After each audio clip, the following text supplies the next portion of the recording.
Hello everyone, Sunset 2 and welcome to another mod overview, this time on Dungeon Dimension, a mod that adds a sort of teleporter that you can use to teleport to ocean monuments, which I'm pretty sure, while it's the default reason for the mod, I think it could be expanded upon in a way, from what I remember reading somewhere, possibly. I'm thinking the right mod.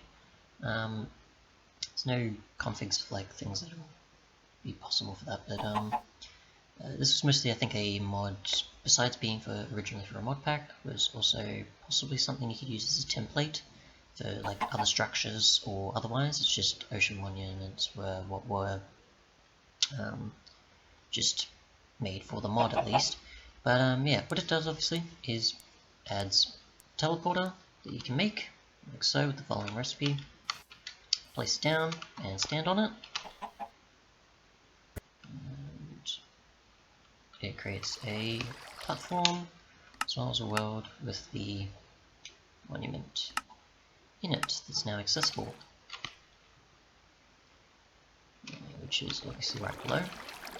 And according to what the mod says, obviously, if you happen to defeat the Elder Guardians, obviously, things will start to happen because they're the ones that actually keep the dimension stable. So you want to get all the possible loot of the gold blocks and otherwise, I'm assuming, besides just defeating the Elder Guardians, if possible.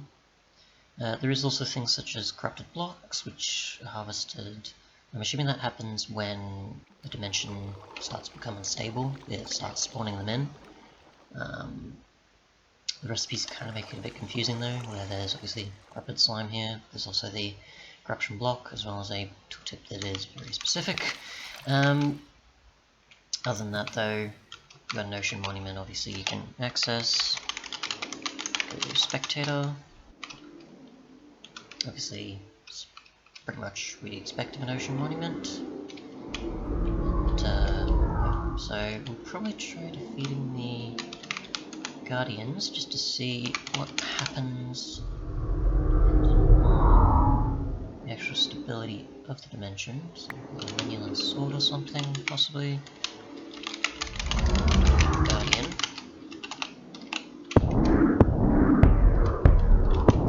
Let's see what happens.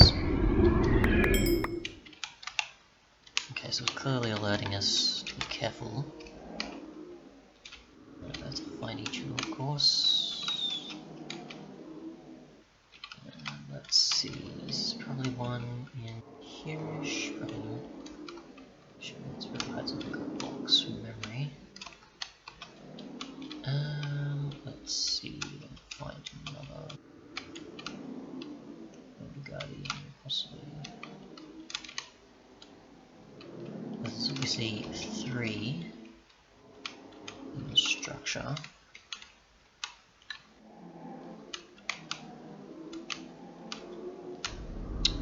Let's see. No idea where they went then. A lot higher up. Here we go. There's one at the top there, and I'm assuming there's one other. So we'll defeat this one.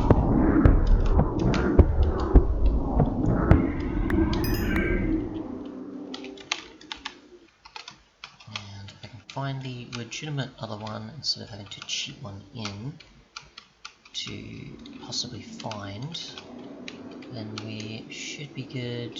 I'm trying to think where they actually positioned them. The last time I did a ocean monument. So nothing there. The spectator only goes so far with seeing a bunch of things, so not probably the best solution. But it's the best I've got at the moment. Oh, here we go. So, I think this is the one. And I have a bad feeling about this. And we'll try escaping a bit and see what happens. So I don't know if it's just that there's Okay, so we can see corruption coming from the sky. I don't know if it's actually destroying the blocks or not. So, corruption falls from the sky. There's bits and pieces of the monument, I'm assuming, getting destroyed because I didn't break any things to enter. Not too sure, really. Not so much I can see with it. Other than that, obviously, I'm assuming you want to escape as quick as possible. You can go back through the teleporter. You obviously have to look down, and I'm assuming now that you've beaten it, it's completely broken. You can't use it anymore, and yeah, it's completely used up compared to, say, just breaking it and replacing it or so, which I'm assuming if you do that, it's pretty much going to do what you'd expect of just you moving it rather than breaking it. But we'll just see, just in case. Probably a diamond pick is best. No, okay, so it just breaks it completely, so you can almost silk touch it. Pretty sure one should be able to break it. No, probably a stone and higher. Yep, so stone and higher will break it, but you obviously want to silk touch it if possible, which will get a... not a sponge. Yeah, we can actually silk touch from that.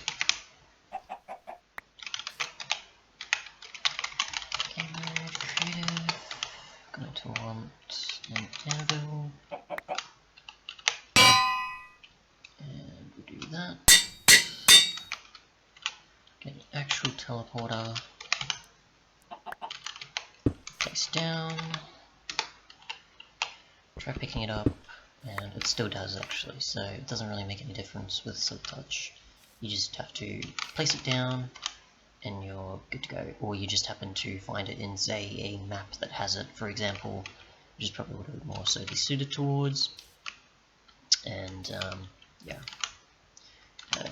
corrupted slime though has it where if you use it obviously on, I'm trying to remember, it was on gravel I think. Oops, camera there.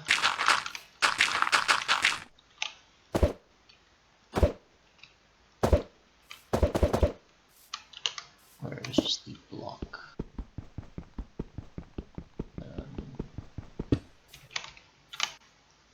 That obviously can be thrown like a snowball to give poison effects. Vice versa, do not do anything and exist only as a static in storage. Okay, so the other that was falling from the sky was possibly just the state of the corruption also. If it hits gravel, the gravel will turn to corrupted. Okay. Didn't seem to happen for me enough, so I'm not sure about that, but I could obviously poison mobs if I happen to get it. I'm assuming it's just if you happen to pick it up, or it just converts to it, and then you can just get it. So I'll actually make some and silk touch of that actually, because that you probably can, and then turn into the other. Yeah. And then convert it back. Get a spider or something to demonstrate. Gives them a certain effect. Try and hit ourselves with it possibly. Gives poison, hunger, and corruption.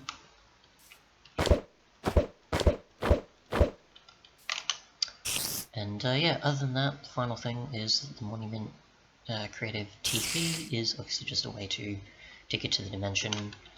So if I just go there, must be creative, okay. It'll create another dimension, I'm assuming, not the same one. And we can shift right click to go back. So if you want to test it, you can. But yeah, other than that though, thanks so much for watching, and goodbye.